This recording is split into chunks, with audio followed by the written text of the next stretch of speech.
Glória a Deus, sejam bem-vindos. Eu não sei se você está se sentindo presenteado por essa oportunidade, esse ambiente que foi organizado. Primeiro ele foi recebido por Deus, por inspiração, e alguém se dispôs a ser Maria, né? Eis aqui a serva do Senhor, cumpra-se em mim segundo a tua vontade. Coisas que estão no coração de Deus precisam encontrar ventres para serem gerados e poder vir à luz, dar à luz. E esse evento nasceu, amém?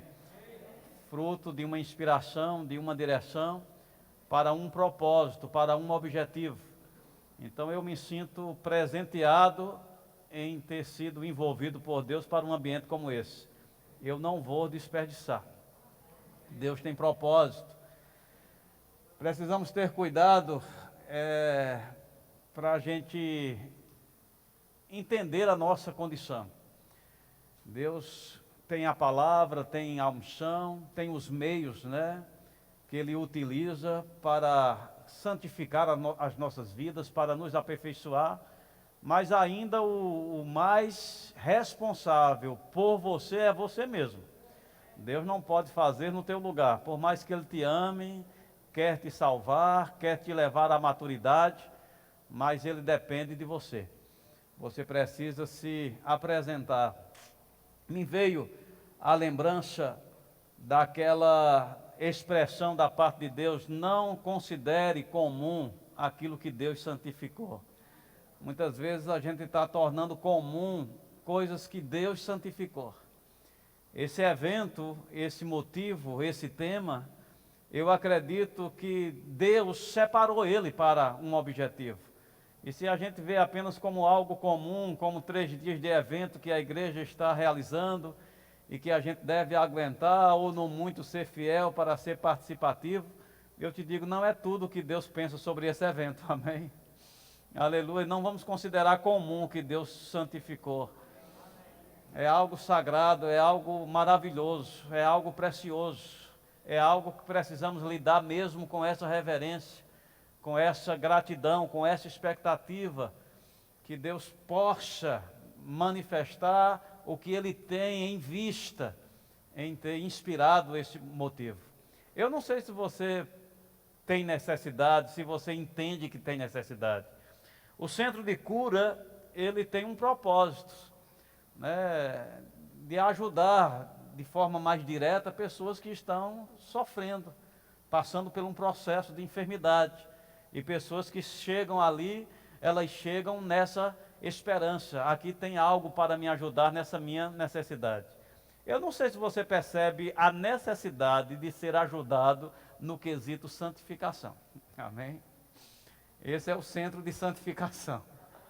Assim como tem o centro de cura, aqui está o centro de santificação.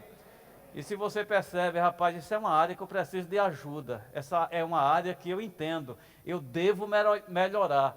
Então você não pode ser relaxado ou tornar esse tempo comum. Você precisa pegar com muita diligência, a se apegar àquilo que Deus está compartilhando desde o primeiro dia, porque não é só o que se aprende, é o que se recebe.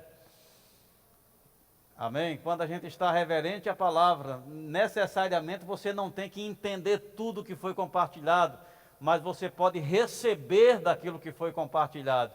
E isso faz toda a diferença. Amém?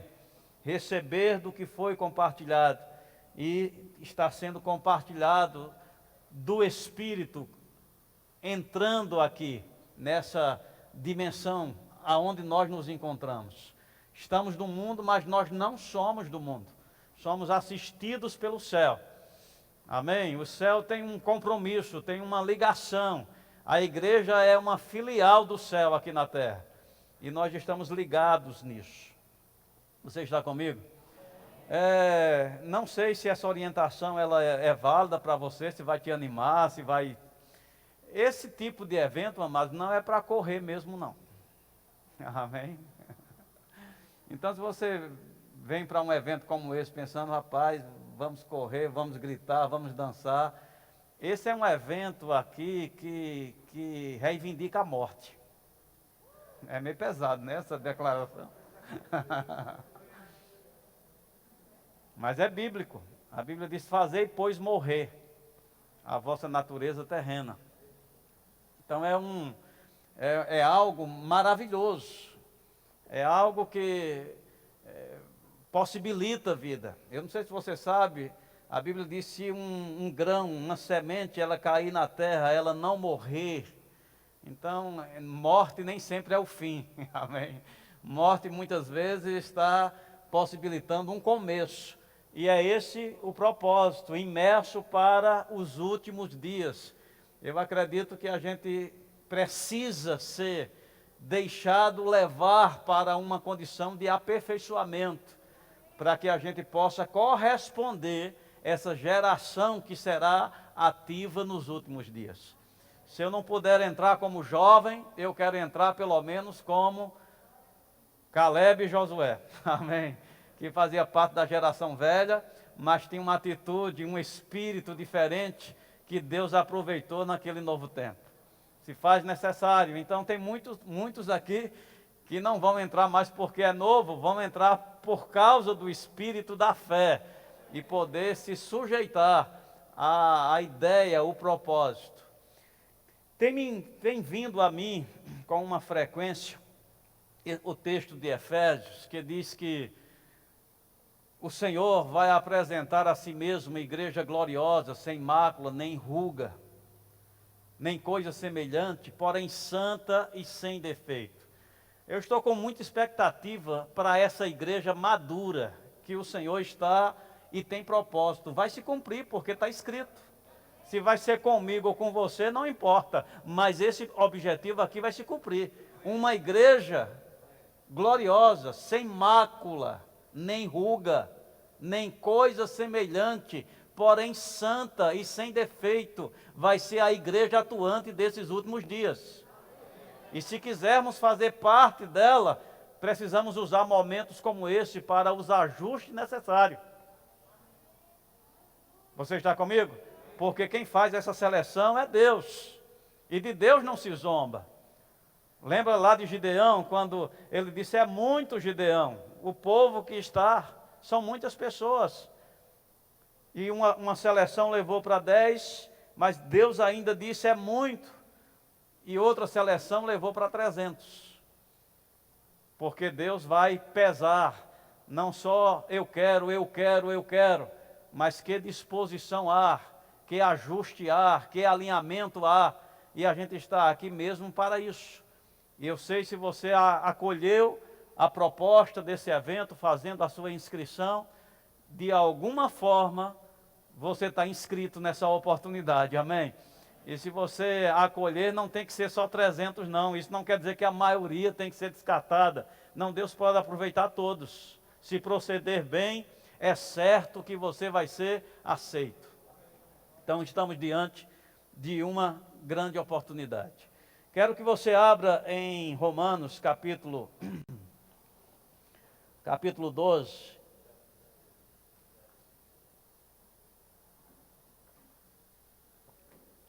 Romanos capítulo 12. Aleluia. Aleluia. Romanos capítulo 12. São versículos conhecidos, mas eu te oriento, desconfie de versículos conhecidos, amém? Porque muitas vezes, já conheço, é aquele versículo, e a gente não consegue mais receber daquilo que está lá. E muitas vezes o que está lá é o que nós necessitamos para destravar, para ser o elo, a ligação, para a resposta daquilo que nós necessitamos, o entendimento, a compreensão, a correspondência adequada ao que Deus tem. Então, é um versículo conhecido, mas desconfie que você já tem na totalidade. O que diz Romanos capítulo 12? Rogo-vos, pois, irmãos, pelas misericórdias de Deus, que apresenteis o vosso corpo por sacrifício vivo, santo e agradável a Deus, que é o vosso culto racional. Nós temos aqui o apóstolo Paulo rogando, com uma insistência, rogo-vos pelas misericórdias de Deus. Você não acha isso um pedido muito intenso, não, para uma coisa insignificante? Se fosse insignificante? Tem um peso aqui, tem um clamor aqui, tem uma forma diferente de expor algo. A introdução que ele quis fazer para apresentar o que ele ia dizer, exige da gente uma observação diferenciada. Rogo-vos, pois, pelas misericórdias de Deus. Rogo-vos já pesa. E pelas misericórdias de Deus, complementa.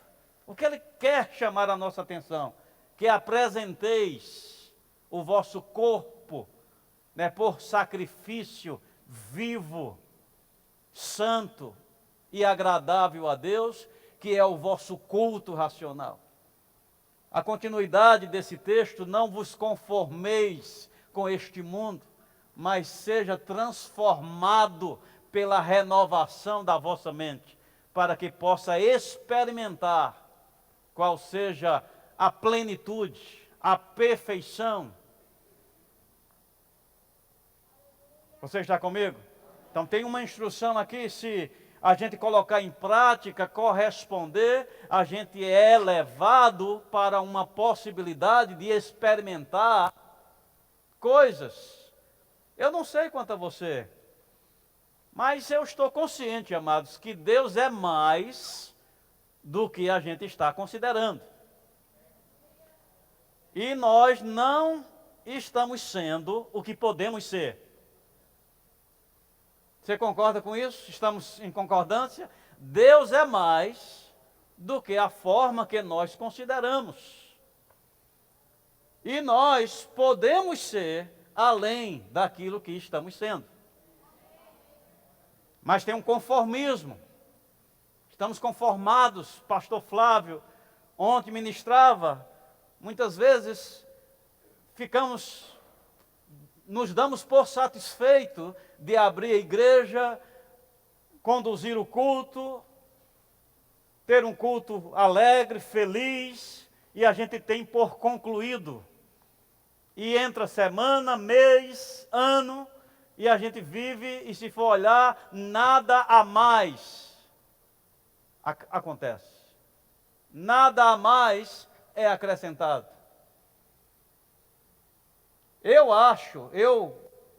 Primeiro, defraudamos a Deus em cada culto. Não é justo terminar um culto quando Deus não teve a oportunidade de esgotar todas as possibilidades, e muitas vezes nós nos achamos ou não estamos com a percepção e fechamos o culto como se nós mesmos fôssemos os idealizadores e os que realizam. Quando a gente é um porta-voz, um intérprete. Um intérprete não faz mais nada do que olhar para quem ele está interpretando. E quem diz o amém não é o intérprete. Você está comigo? Quem diz o amém é aquele que está sendo interpretado. E para Deus nós somos como intérpretes. A Bíblia diz que a palavra é confirmada com sinais. Pastor Bande falava isso. Dê oportunidade, não encha todo o tempo só falando. Dê a oportunidade do Espírito realizar aquilo que ele pretende naquele culto. Seria sabedoria, maturidade da nossa parte, antes de dizer amém ao culto, querer saber se tem mais alguma coisa, e é para ter, porque a palavra é para ter confirmação. Amém? Amém. A gente sempre escala uma pessoa para dirigir, outra para ministrar. Não é mais ou menos assim que acontece? Imagine se o dirigente, o dirigente mesmo pregasse e ignorasse o pregador. Amém? Ei! Ou o que prega, ele mesmo subisse para dirigir e ignorasse a escala. Eu te digo, está certo isso? Como ficaria? Esses dois continuaria em paz e assim mesmo acontecendo? Pois nós somos esse que tira Jesus da escala. Amém. Aleluia. Por quê? É muito fácil ele passar desapercebido, porque ele é espírito. Ele não tem um corpo físico para nos constranger com a presença. Então, se não tivermos percepção, o espiritual facilmente é ignorado. E a gente vive o plano natural como se fosse pleno. Abre igreja, faz a liturgia do culto, fechamos, um sucesso. E Jesus disse, e a minha vez, e a minha vez. Amém. Amém. Porque a palavra é assim a ordem. Eles anunciavam a palavra e o Senhor vinha confirmando a palavra com sinais. Aí você diz, não, mas quem está falhando é ele que não está confirmando. E a oportunidade que não se dá? Temos ouvido aqui, todos falaram da necessidade, da expectativa. Quem é mais importante, o pregador ou a presença? Amém? A presença. Mas muitas vezes nós não temos expectativa nessa presença. Ela é espiritual, ela é facilmente ignorada. A Bíblia diz, andai no Espírito. Quando a gente não está com essa disposição de considerar, de atentar, facilmente se ignora a parte espiritual. E a gente vive uma igreja parcialmente espiritual. E eu não estou falando isso em correção à liderança da igreja. Porque esse assunto, santificação, é um assunto pessoal. É um assunto que não dá para ser feito em grupo.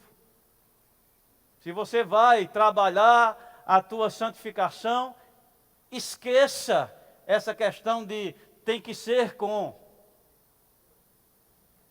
É algo que você faz, e porque você faz, isso agora junta com. Mas o ponto de partida é o individual. O que acontece num culto? Num culto pega quem quer, quem não quer, quem está desejoso, quem não está, amém? Quem está se esforçando, quem não está, e tira a média, amém? Então, mesmo você não fazendo nada, de alguma forma sobra um pouquinho para você. Amém? Mas na consagração, não. Na consagração, ela tem que ter as digitais. Ela é individual, não dá para pegar pela média, não. Amém? E se a gente quer viver o plano de Deus e ser imerso mesmo para os últimos dias, eu te digo, isso é um assunto que tem que ser resolvido. Esse é um assunto que a gente tem que levar a sério.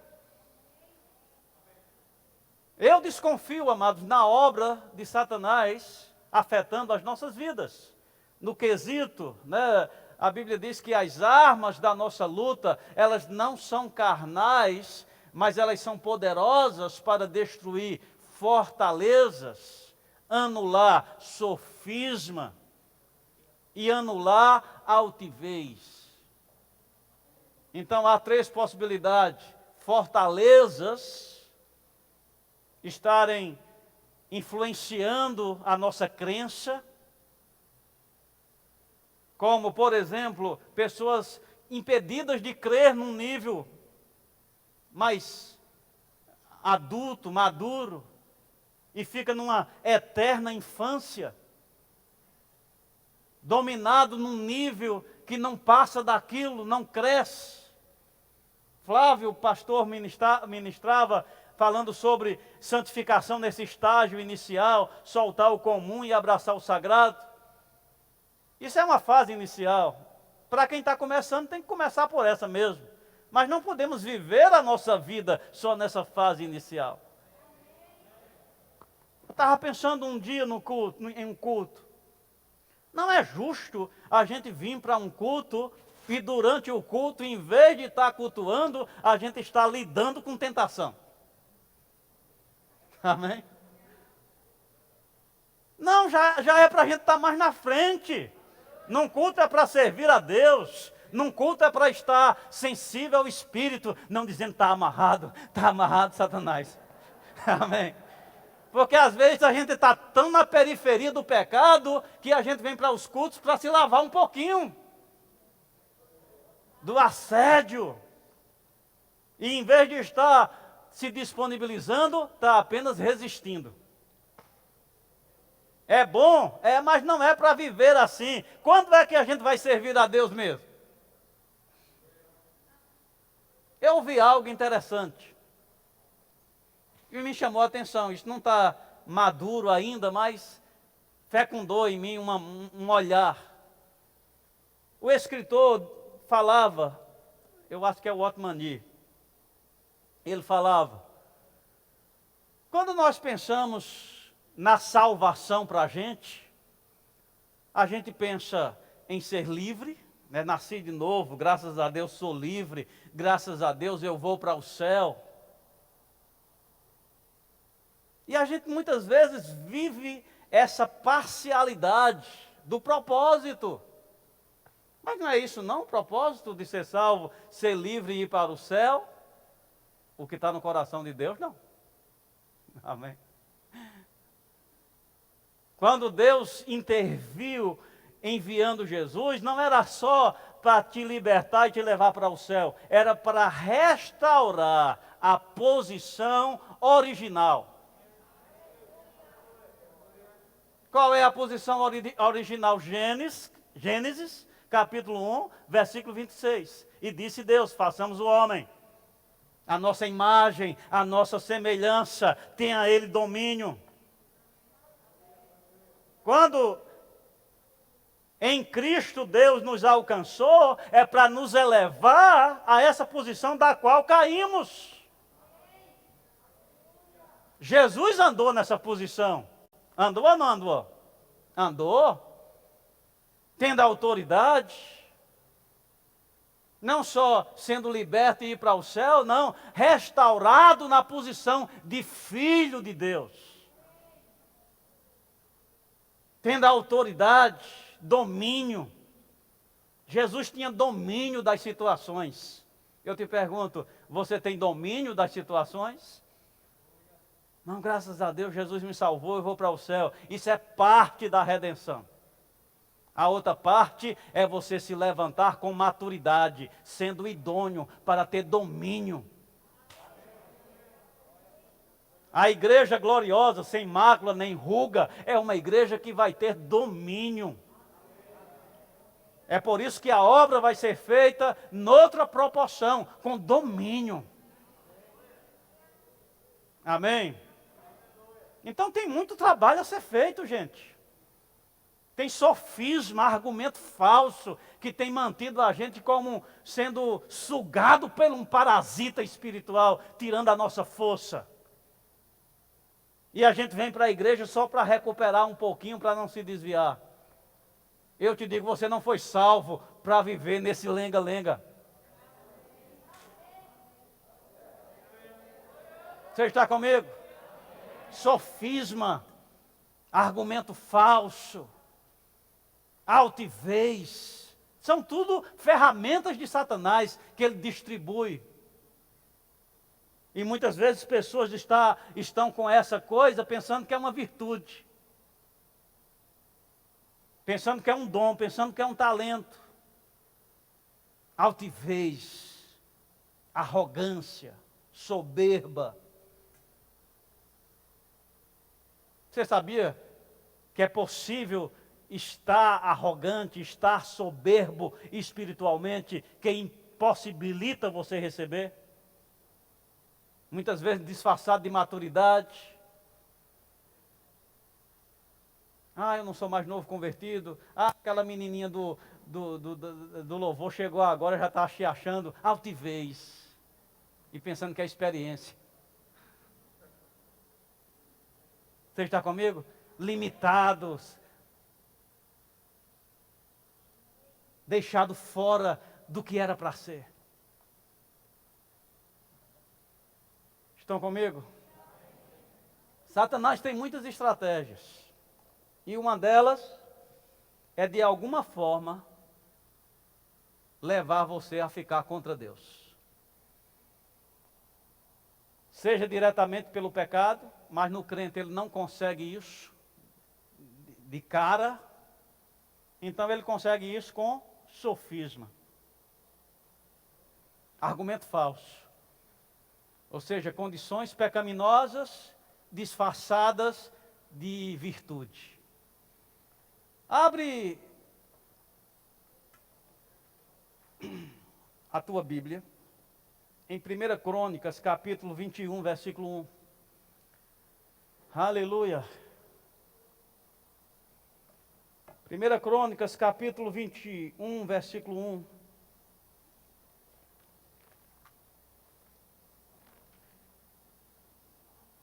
Estão comigo?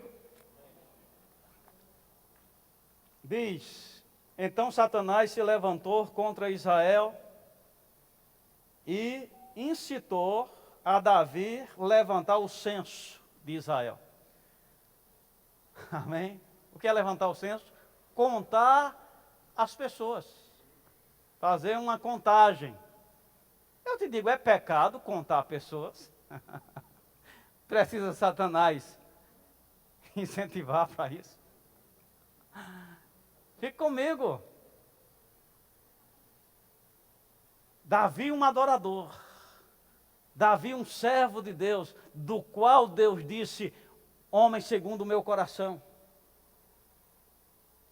Homem sensível, servindo a Deus com salmos, usado de forma poderosa, inicialmente pelo testemunho do urso, do leão, depois do gigante, depois os exércitos.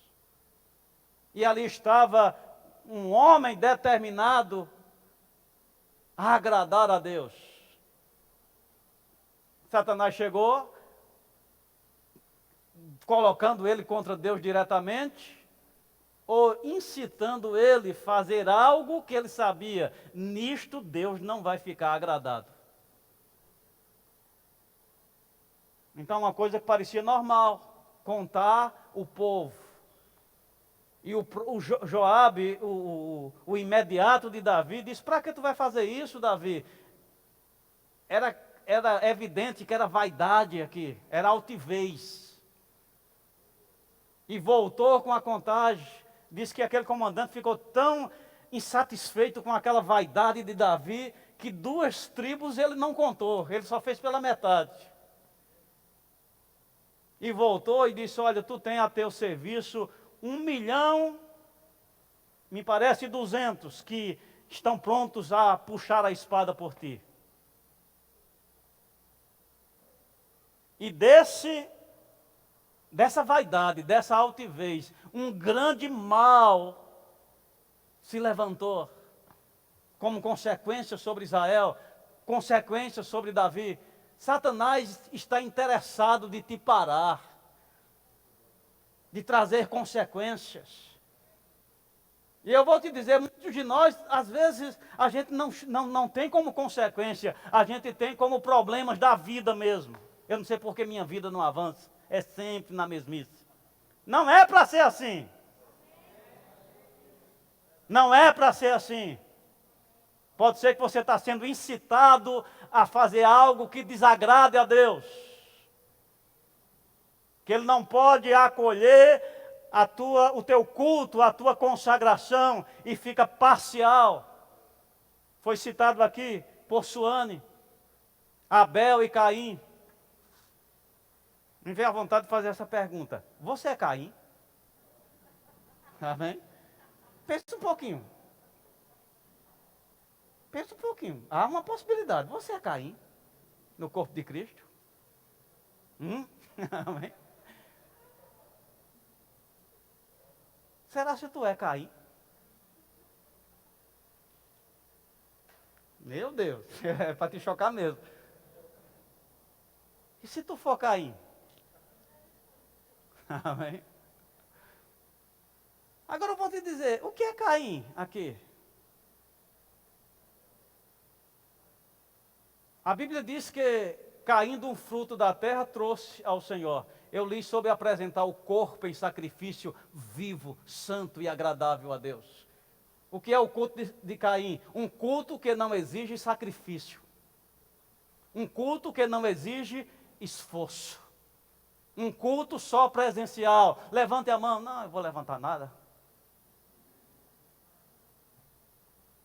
Abra a boca e fala alguma coisa. Eu quero dizer nada. Amém?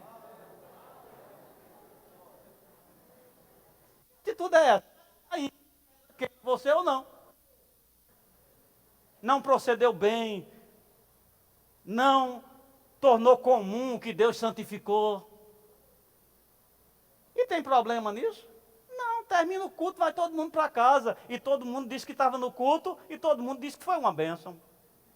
Mas a diferença é nos resultados. A diferença está nos resultados. Qual é o risco do culto de Caim? Você fica exposto a um mal que vai bater a tua porta. Não é só não cultuar bem. Abre porta para frieza, abre porta para insensatez, para decisões erradas na vida. E depois a gente não sabe porque está sempre com problema. E não era para ter comprado isso, não sei por que comprei. E por causa dessa compra, problemas. Será se não foi por aquele culto mal feito? Aquilo que Deus santificou e você tornou comum?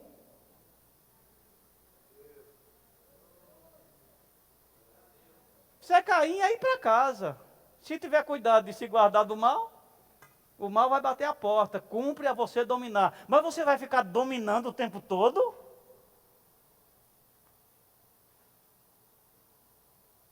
Resistindo o tempo todo. Estou com vontade de me desviar. Está amarrado em nome de Jesus, Senhor, que não aconteça. Você vai viver assim. Quando é que você vai chegar livre na igreja? Para fluir nos dons? Pai, hoje eu não estou aqui resistindo tentação, eu estou aqui me sujeitando ao Espírito, eu estou livre, eu não estou com nenhuma concupiscência na cabeça, eu não estou com nenhuma assédio, eu não estou sendo incitado para nada errado.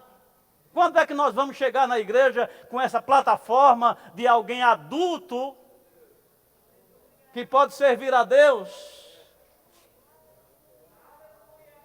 O que é o culto de Caim? Um culto que não exige sacrifício, não exige esforço, é só estar. Por sua vez, Abel, das primícias.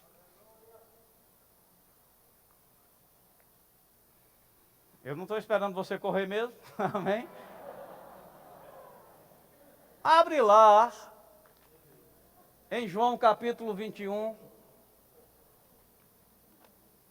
Aleluia. João capítulo 21.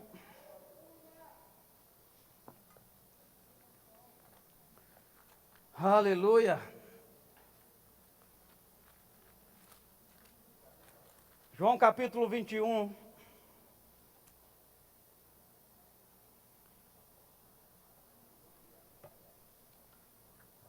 Depois que Jesus perguntou para Pedro: Pedro, tu me amas? Por 3 vezes, a resposta final é aquela que nós celebramos, é aquela que é madura, é aquela que expressa maturidade. Tu sabes, Senhor. E Jesus disse: apacenta as minhas ovelhas. E ele disse aqui: em verdade te digo, que quando eras mais moço, tu te cingias a ti mesmo e andava por onde querias. Quando, porém, fores velho, e estenderás as mãos, e outro te cingirá e te levará para onde não queres. Amém? Oh, aleluia. Eu ouvi hoje, santidade traz ousadia. Se a gente vai obedecer a Deus mesmo, irmãos, a gente tem que sair desse campo da meninice, do egoísmo, do querer Deus para receber, do querer Deus para se dar bem, do querer Deus para se sentir bem. Chega um momento na vida que você quer Deus por Deus. Eu te pergunto, olha para Paulo. Chegou um momento na vida de Paulo, e não demorou muito não, que não era por aquilo que Paulo estava tendo de vantagem, imediato, mas era por uma vantagem oculta, uma vantagem, um valor diferenciado. E eu acho que com base nisso ele escreveu Colossenses capítulo. E usando a expressão santificação te faz ousado, nessa aproximação de Deus que nós experimentamos Deus, vamos ficar com disposição para soltar coisas, para poder verdadeiramente participar das coisas consistentes que fará a diferença de Deus através da gente. Olha para Paulo, que vantagem Paulo teve de servir a Deus, no sentido imediato. Ele passou a ter mais dinheiro, amém. Não era essa a meta. Servir a Deus traz prosperidade, mas não é essa a nossa meta. Com prosperidade ou sem prosperidade, por amor a Deus, nós vamos servir a Deus. Servir a Deus traz saúde divina, Ele é Jeová Rafá, mas não é por causa da saúde divina que nós servimos a Deus por Deus. Era assim que Paulo, em jejum muitas vezes, em açoite muitas vezes, qual é a vantagem que ele tinha? Mas por que não desanimava? Porque ele estava participando de um tesouro oculto. Amém. Algo que Deus quer nos colocar dentro. Gente, isso não é a parte da desgraça ministerial, quando chega o momento dos desafios. Essa é a parte gloriosa. Quando Jesus falou para Pedro, olha Pedro, quando tu era moço, era tu que escolhia onde ia. Parece que na mocidade a gente escolhe o que a gente quer. Eu quero ser abençoado. Eu quero ser feliz. Eu quero prosperar. Eu quero ter o que eu desejo. Mas quando a gente vai ficando velho ou com maturidade, Senhor, essas coisas, elas não têm importância. Me cinge e me leva. Ele não está falando aqui de oponente, não. Ele está dizendo a morte que tu vai glorificar. Ele não está dizendo a morte que tu vai ser derrotado. A morte que tu vai escandalizar. Não, a morte que tu vai glorificar a Deus. Tem uma morte que glorifica a Deus. Aleluia! E se não é a morte física definitiva, é a morte apresente o corpo em sacrifício vivo. Fazei, pois, morrer a vossa natureza terrena, os apetites, as tendências, e se deixando levar. Pai, eu quero essa maturidade. Eu digo, eu não tenho a maturidade que Paulo tinha, de se entregar ao sofrimento, trocando o conforto pela uma ameaça de morte certa, ou de prisão certa.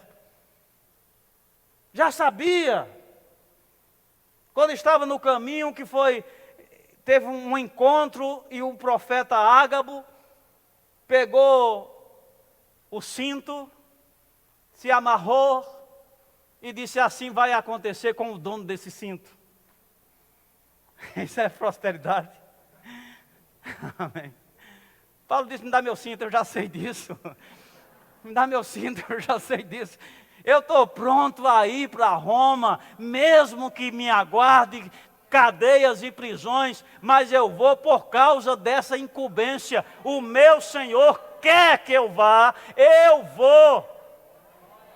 Quanto vale isso, gente? Eu quero essa maturidade. Eu não quero terminar os meus dias como jovem, escolhendo o que eu quero, onde eu vou. Eu quero poder dar a Deus a liberdade de me cingir e me conduzir para onde aprouver o seu propósito. Consagração traz ousadia. Isso não vai acontecer só esperando. Se você entender o caminho da consagração, da santificação, soltar o comum e se deixar envolver com o sagrado, você vai galgando essa liberdade das coisas naturais, terrenas, que muitas vezes nos assedia e nos rouba de Deus. Coisas bobas, sem valor algum, que nada nos acrescenta, mas nos rouba de Deus. Santificação vai dar para a gente esse domínio. Soltar o comum. Domínio para soltar.